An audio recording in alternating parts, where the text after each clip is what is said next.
당신의 삶을 통해 하나님 영광 받으시고 우리가 하나 될 때 주님 나라 이루어지죠. 당신을 향한 하나님의 선하신 계획 우리 성령과 나눔으로 아름답게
샬롬, 주님의 평강이 여러분과 함께하기를 기원합니다. 오늘 성경 읽기와 말씀 묵상을 통해 하나님의 말씀을 깨닫는 지혜와 기도하고 간구하는 모든 것들 위해 응답의 열매가 충만하기를 소망합니다. 오늘 성경 읽기 내비게이션은 에스겔 47장 근원입니다. 그가 나를 데리고 성전문에 이르시니 성전의 앞면이 동쪽을 향하였는데 그 문지방 밑에 서물이 나와 동쪽으로 흐르다가 성전 오른쪽 제단 남쪽으로 흘러내리더라. 그가 또 나를 데리고 북문으로 나가서 바깥길로 꺾여 동쪽을 향한 바깥문에 이르시기로 본즉 물이 그 오른쪽에서 스며 나오더라. 그 사람이 손에 줄을 잡고 동쪽으로 나아가며 천척을 측량한 후에 내게 그 물을 건너게 하시니 물이 발목에 오르더니 다시 천척을 측량하고 내게 물을 건너게 하시니 물이 무릎에 오르고 다시 천척을 측량하고 내게 물을 건너게 하시니 물이 허리에 오르고 다시 천척을 측량하시니 물이 내가 건너지 못할 강이 된지라. 그 물이 가득하여 헤엄칠 만한 물이요 사람이 능히 건너지 못할 강이더라. 그가 내게 이르시되 인자야, 내가 이것을 보았느냐 하시고 나를 인도하여 강가로 돌아가게 하시기로 내가 돌아가니 강 좌우편에 나무가 심히 많더라. 그가 내게 이르시되 이 물이 동쪽으로 향하여 흘러 아라바로 내려가서 바다에 이르리니 이 흘러내리는 물로 그 바다의 물이 되살아나리라. 이 강물이 이르는 곳마다 번성하는 모든 생물이 살고 또 고기가 심히 많으리니 이 물이 흘러 들어가므로 바닷물이 되살아나겠고 이 강이 이르는 각처의 모든 것이 살 것이며 또 이 강가에 어부가 설 것이니 엔게디에서부터 에네글라임까지 그물 치는 곳이 될 것이라. 그 고기가 각기 종류를 따라 큰 바다의 고기같이 심히 많으려니와 그 진펄과 개펄은 되살아나지 못하고 소금 땅이 될 것이며 강 좌우가에는 각종 먹을 과실나무가 자라서 그 잎이 시들지 아니하며 열매가 끊이지 아니하고 달마다 새 열매를 맺으리니 그 물이 성소를 통하여 나옴이라. 그 열매는 먹을 만하고 그 잎사귀는 약재료가 되리라. 너희는 이 경계선대로 이스라엘 12지파에게 이 땅을 나누어 기업이 되게 하되 요셉에게는 두 몫이니라. 내가 옛적에 내 손을 들어 맹세하여 이 땅을 너희 조상들에게 주겠다고 하였나니 너희는 공평하게 나누어 기업을 삼으라. 이 땅이 너희의 기업이 되리라. 이 땅 경계선은 이러하니라. 북쪽은 대에서 헤들론 길을 거쳐 스닷 오기까지니 곧 하맛과 부로다며 다메섹 경계선과 하맛 경계선 사이에 있는 시브라임과 하우란 경계선 곁에 있는 하셀 핫디곤이라. 그 경계선이 바닷가에서부터 다메섹 경계선에 있는 하사레논까지요. 그 경계선이 또 북쪽 끝에 있는 하맛 경계선에 이르렀나니 이는 그 북쪽이요 동쪽은 하우란과 다메섹과 및 길르앗과 이스라엘 땅 사이에 있는 요단강이니 북쪽 경계선에서부터 동쪽 바다까지 측량하라. 이는 그 동쪽이요 남쪽은 다말에서부터 무리봇 가데스 물에 이르고 애굽 시내를 따라 대해에 이르라니 이는 그 남쪽이요 서쪽은 대해라. 남쪽 경계선에서부터 맞은쪽 하맛 오기까지 이르나니 이는 그 서쪽이니라. 그런즉 너희가 이스라엘 모든 지파대로 이 땅을 나누어 차지하라. 너희는 이 땅을 나누되 제비 뽑아 너희와 너희 가운데 머물러 사는 타국인 곧 너희 가운데서 자녀를 낳은 자의 기업이 되게 할지니 너희는 그 타국인을 본토에서 난 이스라엘 족속같이 여기고 그들도 이스라엘 지파 중에서 너희와 함께 기업을 얻게 하되 타국인이 머물러 사는 그 지파에서 그 기업을 줄지니라. 주 여호와의 말씀이니라.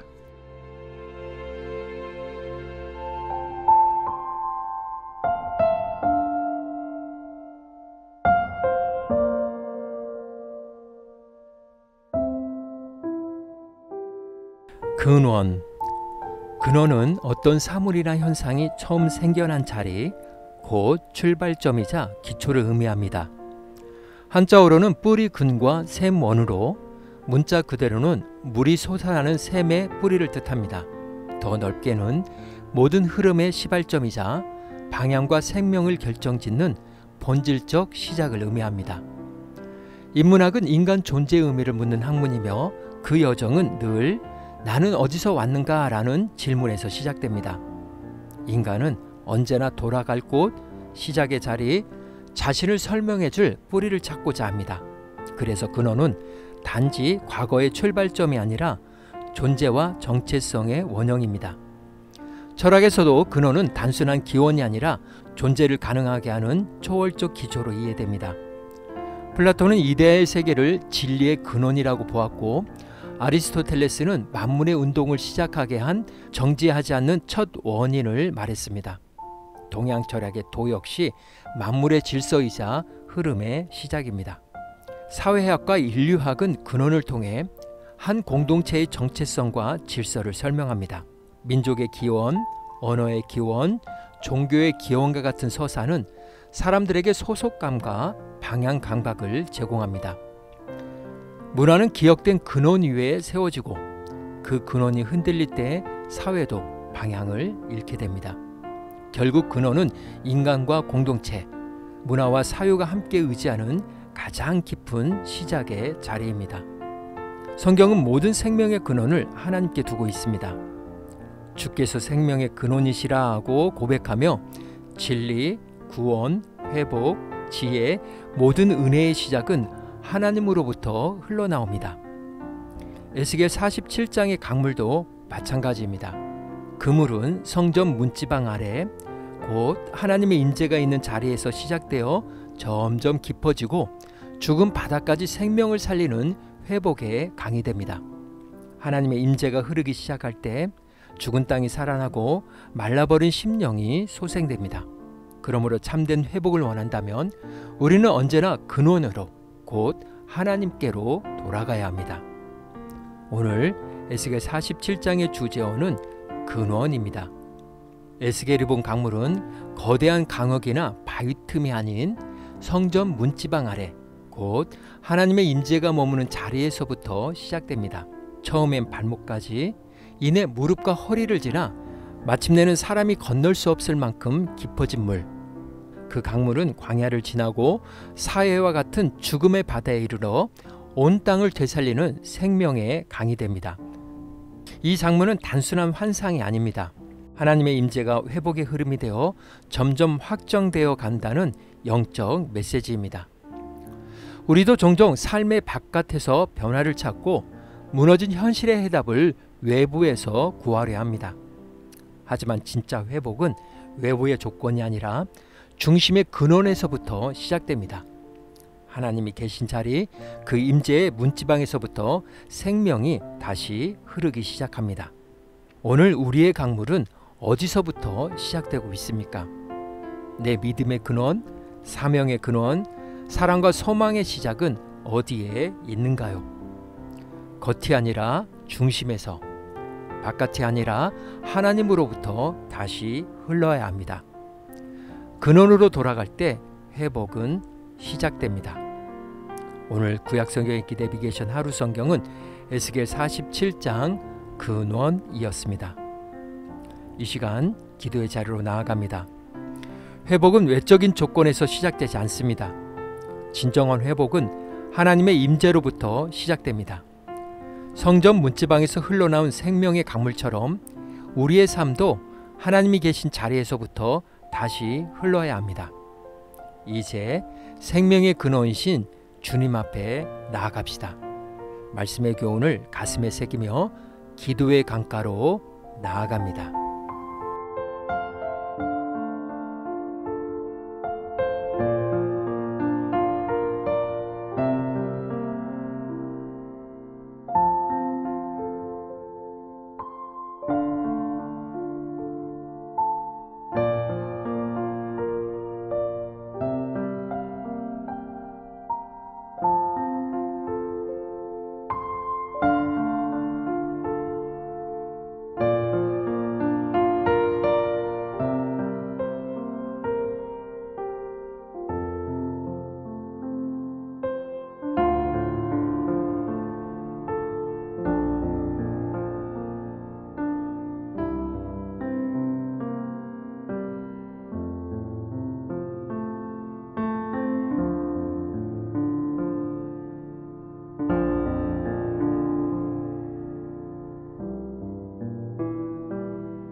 생명의 하나님, 오늘도 회복을 소망하는 마음으로 주님의 임재 앞으로 나아갑니다.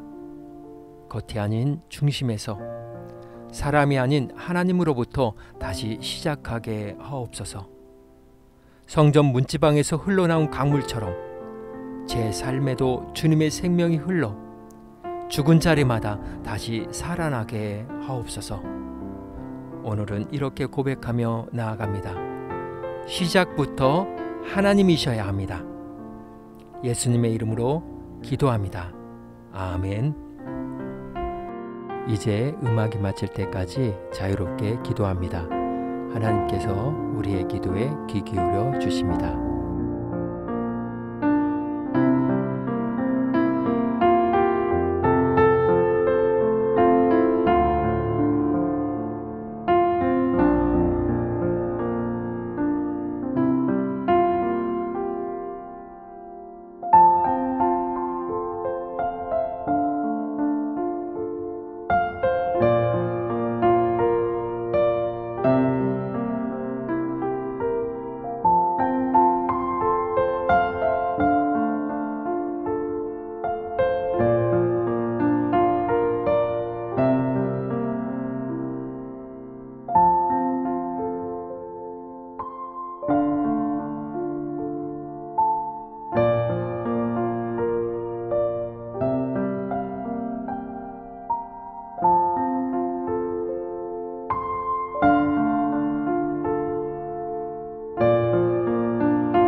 우리의 기도를 들으신 하나님께서 오늘도 동행하십니다. 주님 안에서 성령의 새 역사를 써내려 가시길 축복합니다.